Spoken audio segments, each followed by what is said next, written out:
Okay, I'm having trouble with the Jeep since yesterday. Replaced a valve cover gasket and and a bolt, and now it's having trouble. So this is how it sounds, if you can hear that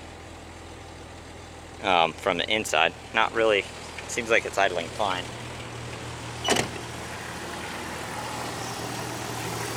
And this is how it sounds inside. Doesn't sound very different than what I'm used to.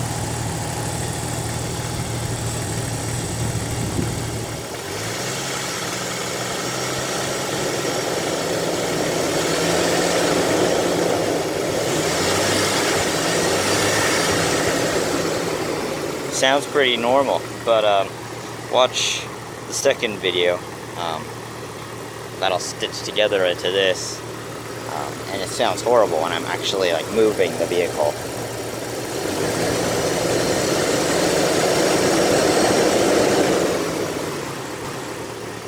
Car, I'm gonna put it into first gear now.